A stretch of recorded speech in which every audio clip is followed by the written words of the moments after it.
Vous écoutez À Fleur de Nez, un podcast signé Fragonard Parfumeur.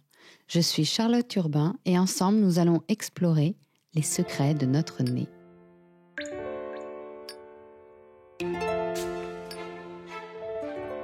Il était une fois une conteuse parisienne, une collectionneuse aux 1000 boîtes et histoires fantastiques, qui accepta de nous dévoiler le parfum des contes. Par un coup de baguette magique et quelques formules secrètes, je suis donc entrée dans la maison de Muriel Bloch pour épuiser ses souvenirs.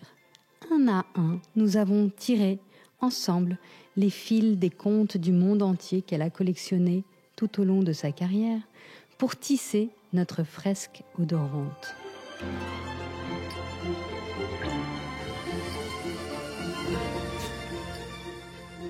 Odeur boisée des forêts de Sibérie, ou encore odeur fumée de sorcières. Histoire de fleurs aussi, celle par exemple d'une jeune chinoise qui, pour fuir un homme, se transforme en ylang-ylang, ou encore l'histoire très amusante du paix parfumé en Orient. Muriel Bloch est insatiable, elle jongle d'un personnage à l'autre, d'une odeur à un souvenir d'enfance, et nous parle encore et encore.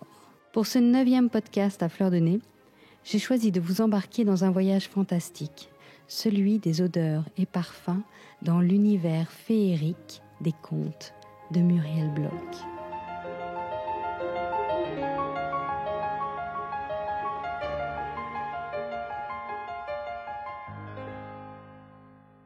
Bonjour Muriel. Bonjour. Comment est-ce que vous êtes devenue conteuse ? Je travaillais au centre Pompidou pour gagner ma vie en tant qu'étudiante de lettres. Et je travaillais à la fois à l'atelier des enfants. Je servais d'interface entre des artistes et des enfants dans le cadre d'expositions. Et puis, j'ai eu avec mon vélo un accident, j'ai eu la jambe cassée, un truc comme ça, qui faisait que j'étais à la maison. Et j'étais un peu amoureuse d'un artiste conceptuel qui est devenu très célèbre après, mais à l'époque pas encore, qui est venu me rendre visite avec la jambe plâtrée, immobilisée, avec le flou dans la tête, qu'est-ce que j'allais devenir et pourquoi je faisais tout ça, et c'était pas très heureux.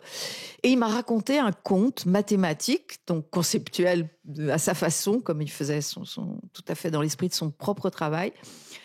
Et alors là, il me l'a adressé. Je suis infoutue de me souvenir du récit lui-même, mais pas de l'effet que ça m'a fait. C'est-à-dire, je me suis dit, ça, c'est un art de raconter la bonne histoire à quelqu'un au bon moment. C'est ce qu'il a fait. Et l'occasion s'étant présentée à Beaubourg, les coups de fil comme ça, arrivant les uns après les autres, à l'époque, il y avait très peu de conteurs. Je me définissais pas vraiment comme conteuse du tout, mais je me suis dit, mais c'est un matériau magnifique. J'ai pas assez d'une vie pour explorer les mémoires du monde comme ça. Et surtout, je n'ai pas l'intelligence qu'avait cet artiste pour adresser le bon conte à la bonne personne au bon moment. Donc, étant boulimique et collectionneuse déjà, je me suis dit, je vais collectionner des contes et j'en aurai suffisamment pour que, allant ici ou là, dans le public, quelqu'un rencontre le conte dont il a besoin ou qui le rend heureux. Enfin, bon, voilà. Je crois que je suis arrivée à un moment où ça correspondait au renouveau du conte en France. Donc, j'appartiens à cette première vague. Moi, je ne viens pas du monde rural, par exemple. J'étais vraiment une fille de trottoir, de Paris. Et je racontais des trucs très compliqués, parfois très urbains. J'inventais beaucoup autour de la ville, qui pour moi était comme la forêt des contes. Et voilà, ça a commencé comme ça. Un moment où, après 68, on cherchait une communication plus directe avec l'auditoire, le public, qu'au théâtre. Je n'avais jamais fait de théâtre. Moi, j'étais dans les livres et le collectage, je l'ai beaucoup fait. Vous avez beaucoup voyagé. Alors après, vous avez collecté des contes parce que vous avez des contes de partout dans le monde. Oui, mais on n'a pas toujours besoin de voyager pour collecter dans les bouquins, en réalité. Mais j'ai aimé voyager parce que j'ai pensé que si on raconte un conte de Géorgie, c'est pas mal d'aller sentir la terre géorgienne, manger géorgien, écouter la langue sur place. J'ai cette espèce d'utopie que c'est mieux d'aller voir ailleurs. C'est mon mot préféré, l'ailleurs. J'ai lu dans un article à votre sujet, vous disiez le conte, c'est un réservoir d'émotions vraies. Et ça a tout de suite fait écho, justement, à notre fonctionnement olfactif. Lorsqu'on sent une odeur, les odeurs passent par notre nez et vont directement, avant d'être conscientisées, dans ce qu'on appelle le cerveau des émotions, des souvenirs. Et donc, il y avait ce lien, ce même pouvoir, en fait, cette même puissance de ne pas passer par le cerveau conscient. Oui. Alors, parmi mes chocs comme ça, qui m'ont vraiment donné envie à mon tour de raconter, il y a des chocs olfactifs. C'est-à-dire qu'un des premiers conteurs que j'ai vu et entendu, c'était au Maroc, à Marrakech, sur la place Jemaa El Fna, qui est aujourd'hui patrimoine oral de l'humanité. J'étais adolescente, ma mère allait souvent au Maroc parce qu'elle en aimait les couleurs et les nourritures, les saveurs. Quand je me suis retrouvée sur cette place, il y avait un compteur au milieu de l'odeur de la place. La nourriture était complètement mêlée à la parole. Et il était au centre d'un cercle. Je ne comprenais absolument pas ce qu'il disait, mais j'ai le souvenir d'odeur de la place Jemaa El Fna et d'un compteur. D'une association, en fait, que vous Tout avez à fait. Et du quotidien, c'est-à-dire de la nourriture. J'y reviens parce que je pense que le conte est une forme de nourriture. Et d'ailleurs, comme ce sont des récits concrets, on y mange. C'est absolument indispensable, comme on dort, comme on fait l'amour, comme on fait... Enfin, je veux dire, on est dans la vie. Et c'est pas un monde comme ça, éthéré, qui serait un monde ailleurs. C'est vraiment notre monde, mais qui nous emmène ailleurs. Ça, c'est le premier exemple d'un conteur pris dans un quotidien d'odeurs nourricières comme ça. Et puis, un des grands maîtres, un griot du Burkina Faso, grand acteur qui s'appelle Sotigui Kouyaté, qui m'a marqué parce qu'il avait un parfum incroyable. J'ai souvenir d'avoir interrogé sa femme lorsqu'il est mort. Je dis quand même, moi, de Sotigui... Bon, j'ai cette parole de griot s'appuyant sur des proverbes, une figure de sagesse, mais surtout, c'est ce parfum qui l'enrobait et qui me renvoyait à l'Afrique, qui a été une de mes terres de prédilection pour raconter. Cette odeur de Sotigui, j'ai l'impression que ces contes en étaient auréolés et je ne peux pas dissocier sa parole de cette odeur, qui est aussi celle de la terre d'Afrique, parce que chaque fois que je me suis rendue, notamment en Afrique de l'Ouest, et pour être allée plusieurs fois au Sénégal, les femmes en particulier utilisent ce qu'on appelle du tchouraï, un encens que chacune fabrique pour elle, dont elle enduit ses vêtements. Et donc, il y avait celui de Sotigui, donc à la fois une féminité et une chose comme ça de mystère de la parole qu'on comprend pas toujours, mais qui est justement cette auréole, je dirais, ou cette fragrance mystérieuse qui fait qu'on comprend pas toujours les contes, mais ils nous touchent parce que justement, ils nous parlent de rituels dont on ne sait plus rien, mais qui sans doute étaient liés toujours au feu, à des fumigations, à des odeurs singulières. Et moi, quand je raconte, j'ai toujours un petit trac qui m'est apaisée par le fait de toujours m'enduire le front, derrière l'oreille, de baume du tigre à la cannelle. Et alors, j'ai comme ça une sorte de masque odorant qui me permet de raconter. C'est un vrai rituel. C'est un vrai rituel et ça me protège. Voilà. Et je pense que l'odeur est une protection de la parole. Enfin, c'est en tout cas, le parfum, c'est un ange gardien. Ouais, c'est joli, c'est ça.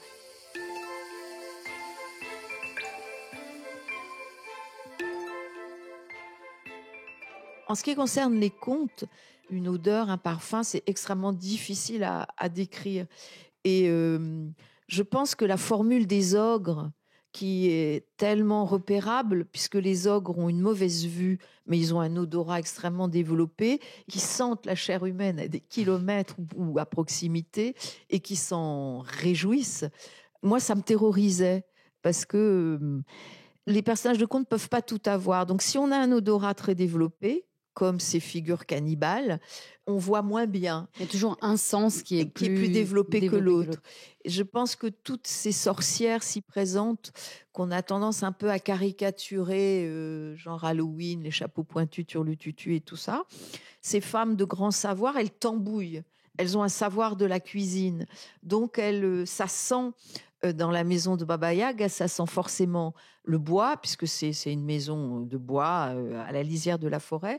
Mais elles sont tout le temps en train de faire cuire des trucs. Donc, il y a forcément un odorat extrêmement développé et qui est une forme de savoir. Et un pouvoir peut être terrifiant aussi.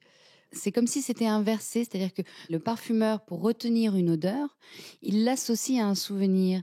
Et quand vous me racontez les contes, quand vous parlez des forêts, en fait, c'est comme si vous faisiez l'inverse, c'est-à-dire que l'odeur est associée à un conte ou à une personne. Est-ce que dans la mémoire d'un conteur, est-ce que l'odeur participerait éventuellement à cette mémorisation ? Dans la tradition orale en Bretagne, par exemple, les conteurs prétendaient, puisqu'on n'apprend rien par cœur, enfin moi je suis incapable d'ailleurs, je ne suis pas du côté du texte, mais du côté de l'histoire, donc il me faut des séquences qui sont comme des charnières dans l'action, notamment dans les contes merveilleux qui sont souvent longs. La tradition orale, du moins en Bretagne, rapportée par un certain Donatien Laurent, c'était que 13 mots suffisaient pour pouvoir reconstituer l'ensemble du récit. Et souvent, ces séquences étaient associées à des lieux, et forcément des lieux et des odeurs. C'est-à-dire que le conte populaire, c'est vraiment un monde de la terre et de la pauvreté et de la misère souvent.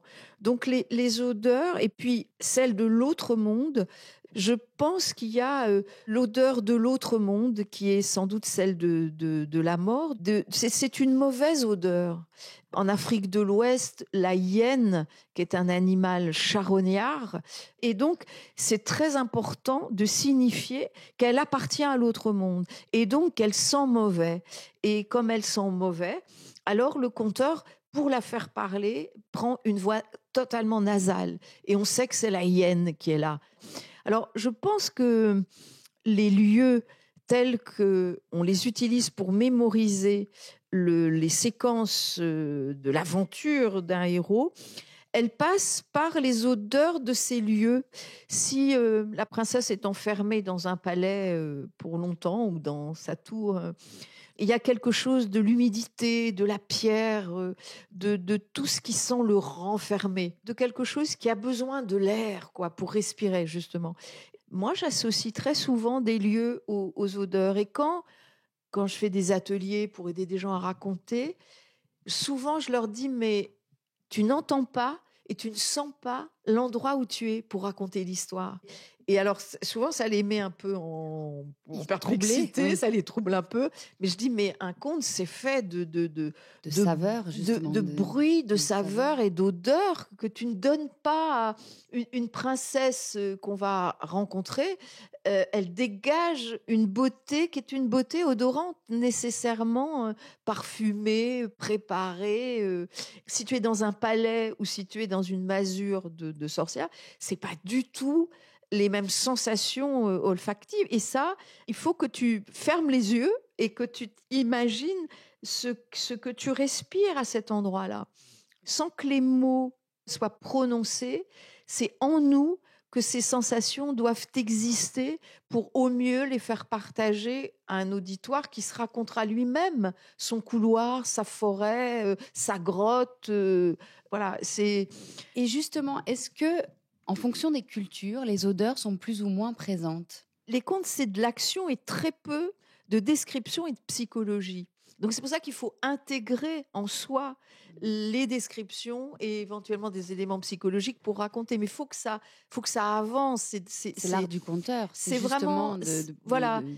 Dans l'arabesque et dans la manière orientale de raconter, on est souvent dans des villes avec des métiers qui sont les métiers des parfumeurs, les métiers des portefaix, les teinturiers, donc les villes et les bazars orientaux sont tellement odorants que les récits les plus connus des Mille et une nuits tel le calife Haroun al-Rachid qui se promène dans les rues de Bagdad, il va rencontrer tous ces petits métiers de la ville et du bazar et du souk. Mais alors, dans l'écriture même des récits, ça dépend des époques. Et donc, l'édition tardive, enfin fin de siècle des Mille et une nuits, elle était dans une exagération orientaliste qui faisait une abondance de descriptions comme ça, avec effectivement des odeurs et des manières d'envelopper par une imagerie, à mon avis, tous ces récits. Et dans le fameux cabinet des fées, qui a une somme de 60 et quelques volumes, écrits juste avant la Révolution, on sent les dames des salons, ça sent la poudre d'iris. Vous voyez, c'est une chose très, très écrite comme ça, qui perd de vue l'efficacité du conte populaire, parce que ça le fait sentir propre. Là où moi je dis que le conte populaire, il sent pas bon. Il est scatologique, il y a plus de paix, voire des paix parfumées, hein, c'est un conte très connu en Afghanistan. En tout cas, ça sent mauvais plutôt. Enfin, on est plutôt du côté ou alors de la terre et du monde souterrain, etc. Mais les odeurs parfumées arrivent avec le falbala des fées du cabinet des fées, écrit souvent ces contes par des femmes qui vivaient seules dans des châteaux humides, hein, pendant que les hommes étaient ailleurs. Et elles s'ennuyaient, et donc elles écrivaient avec beaucoup de descriptions. Elles rhabillaient énormément les récits populaires, ce qu'a fait un peu Perrault aussi avec ses quelques contes moralisés.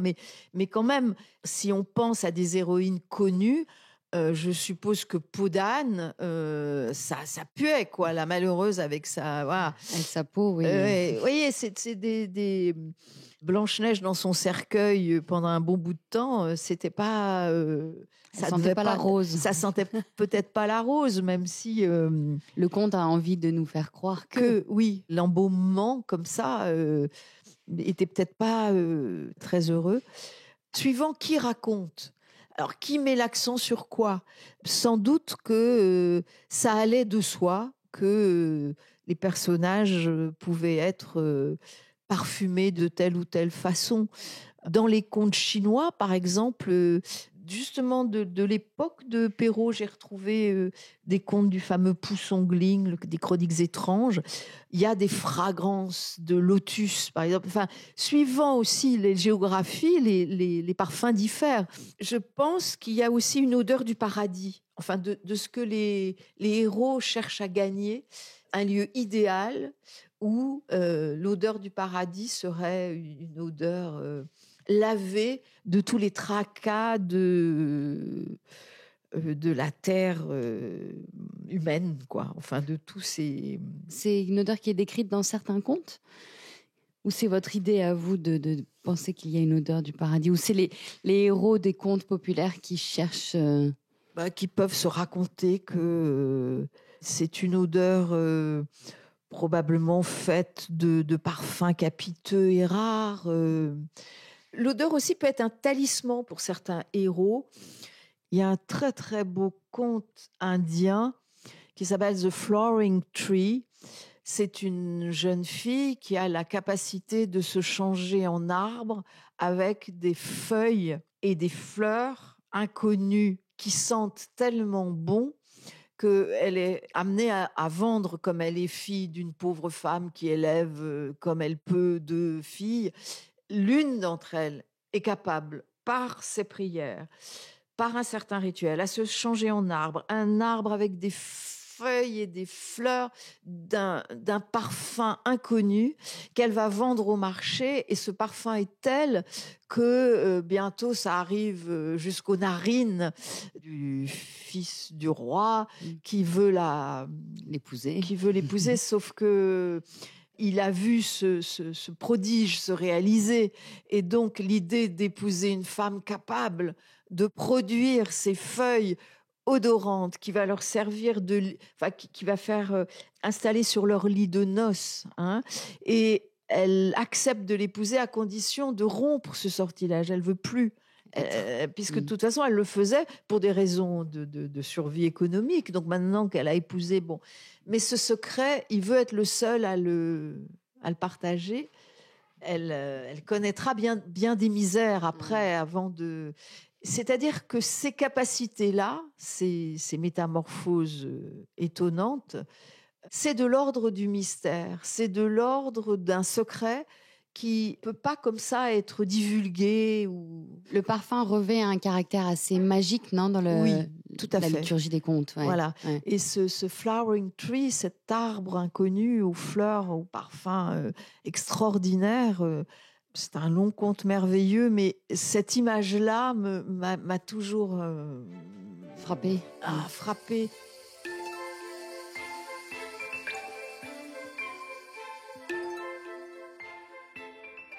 Un conte espagnol qui est absolument délicieux, où un roi a décidé d'épouser une femme légère qui est capable de s'enfuir en cas de péril au château.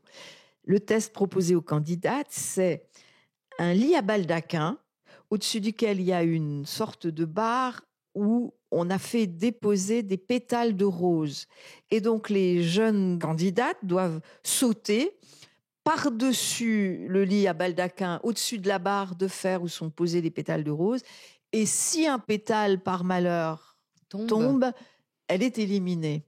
Il n'y en a pas une seule qui réussit, jusqu'au jour où une petite couturière, fine comme une aiguille, dit le conte, va sauter par-dessus le lit à baldaquin et l'épreuve des roses.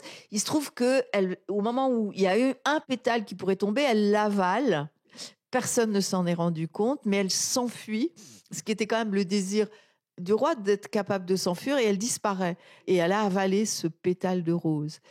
Son surnom, c'est la Maria Rosetta, parce qu'elle va donner naissance, à partir de ce pétale de rose avalé, à une jeune fille. Belle comme la rose. Voilà. Dans la description, elle est odorante comme une rose. Voilà. C'est un motif que je trouve jolie métaphore, très joli. Ouais. Vous aviez trouvé d'autres contes pour nous? Alors, les fleurs qui participent des parfums, leur origine est souvent extrêmement triste et procède souvent d'une mort annoncée. Par exemple, en Amérique du Sud, l'origine des orchidées, au parfum extrêmement fort, il se trouve qu'il y avait une jeune femme qui était convoitée par la plupart des hommes, par sa beauté, par son allure, et tous ces hommes, la plupart étaient déjà mariés et délaissaient leurs épouses, tant ils étaient tous fous amoureux attirés par cette femme qui les séduisait les uns après les autres. Pour se venger, les épouses ont invité cette rivale pour un repas et lui ont servi une nourriture empoisonnée. Elle en est morte, mais après, même morte, le conte dit qu'il émanait d'elle toujours cette beauté fatale, et pour s'en débarrasser, elles l'ont brûlée, réduite en cendres, et ont dispersé les cendres de cette beauté fatale dans la forêt. Et les cendres se sont déposées sur des branches qui, quelque temps plus tard, ont donné naissance à ces fleurs blanches au parfum envoûtant qui ont de nouveau séduit les hommes dans la forêt, qui partaient sans cesse à la recherche de ce parfum. Et de là seraient nées ces orchidées ensorcelantes.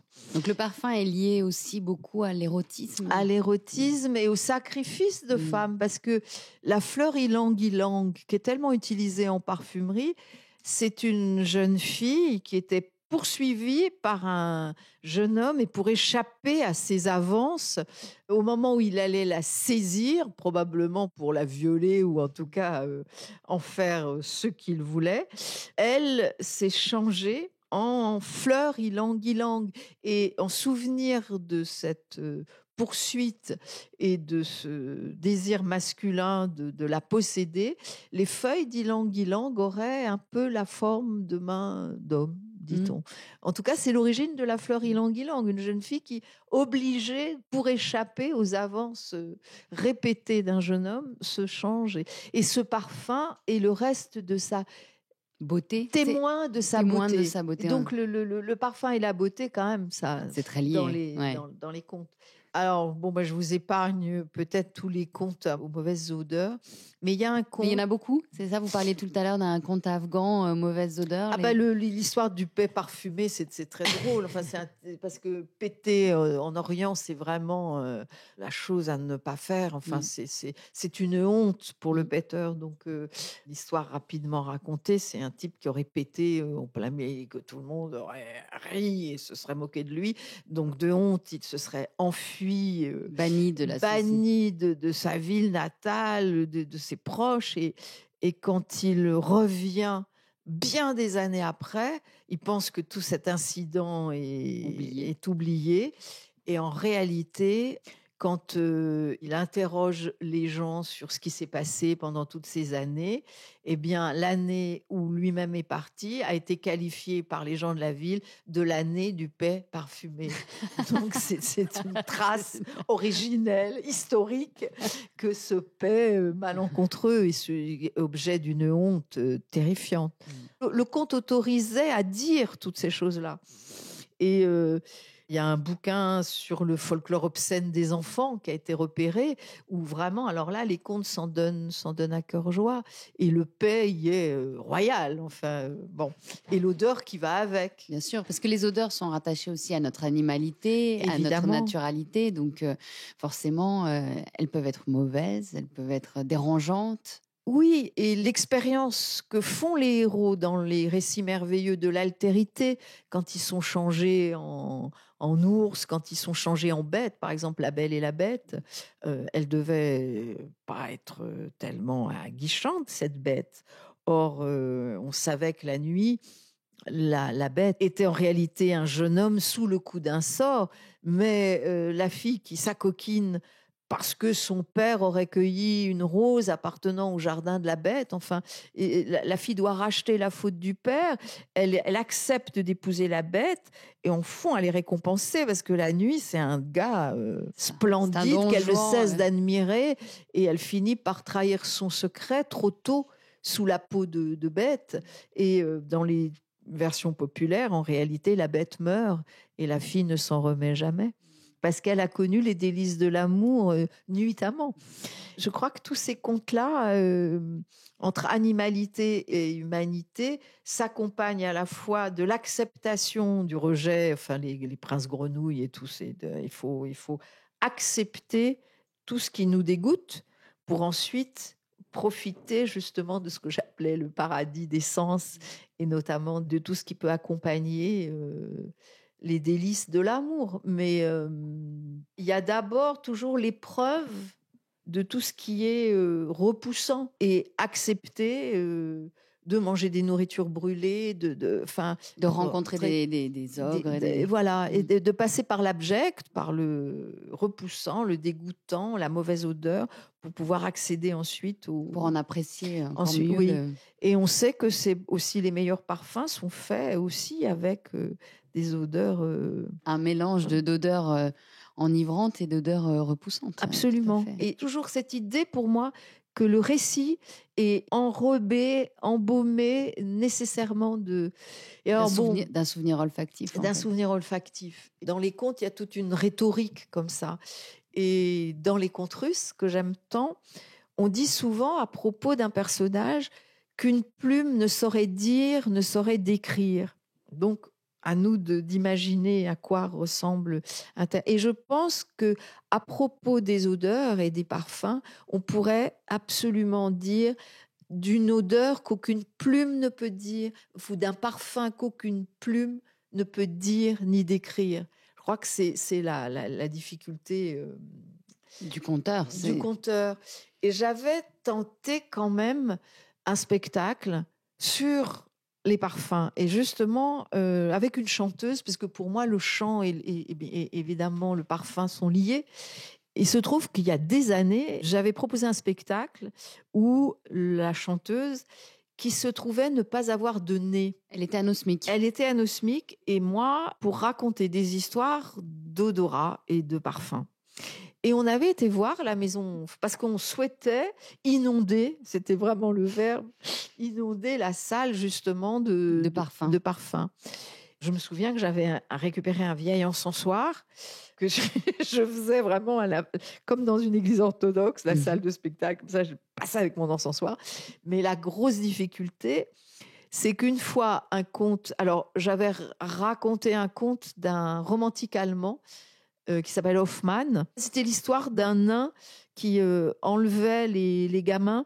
Tous ces sortilèges s'accompagnaient à chaque fois d'une odeur significative. Et c'était un des contes du spectacle. Mais alors, je me souviens que Fragonard, on avait été voir quelqu'un chez Fragonard, mais je vous dis ça il y a plus de 20 ans, hein, et qui nous avait expliqué qu'on ne pouvait pas comme ça superposer des odeurs. Des odeurs, non. Elles allaient se mélanger, que ça allait faire une cacophonie. Voilà. Et finalement, j'avais démarré avec cet encensoir de benjoin, de myrte, enfin très odeur d'église. J'adore entrer dans les églises orthodoxes et j'ai toujours piqué les bougies au miel pour en sentir l'odeur. Mais enfin, il nous avait offert quelques échantillons. Et on s'était dit, bon, faut quand même qu'on le tente. On ne sait jamais. Et c'est vrai qu'on n'avait pas réussi à laisser le temps d'évaporation d'une première fulmigation, comme ça, dans mon encensoir, avec 2 autres odeurs, parce que le choix des contes, maintenant j'ai oublié ce que c'était. Mais ce qui était beau, c'est que la voix, c'était une improvisatrice extraordinaire. Et j'avais fait en sorte que quand elle chantait, donc elle improvisait, c'était ce qui devait faire disparaître Et ça marchait pas. Voilà. Donc on s'était pris un vent. Mais on nous avait laissé. Je me souviens, le programmateur avait dit, bon, bah, écoutez, tentez-le, hein, les filles, parce qu'elle chantait super bien. Et que j'avais voulu associer et que l'association ne pouvait pas marcher, quoi. J'avais fait chou blanc. Ah oui. Finalement, l'odeur, il est préférable de se l'imaginer, comme voilà. En fait de rester dans l'imaginaire, et parce qu'on peut tout à fait se la représenter. Ce qu'aucune plume ne peut dire et ce qu'aucune plume ne peut décrire. Voilà. Ouais. Merci Muriel, merci beaucoup. Et pour prolonger le plaisir, vous pouvez retrouver Muriel Bloch sur les étagères de votre libraire préféré ou de votre bibliothèque de quartier. Mais Muriel est aussi bavarde que prolixe et je ne peux ici vous citer tous ses livres. À retenir peut-être ses prochaines sorties à la rentrée. Coassine, illustré par Régis Lejon chez Magnard, mais également un album en coédition Seuil Jeunesse et Musée du Quai Branly qui s'intitulera Vers d'autres mondes et qui est illustré par Ifumio. Et depuis juin dernier, vous pouvez l'écouter aussi sur l'UNI, la Fabrique à Histoire, pour qui elle a enregistré 12 contes d'enfants extraordinaires en musique. Merci à tous pour votre écoute. N'oubliez pas de partager, liker et commenter le podcast. À très très vite.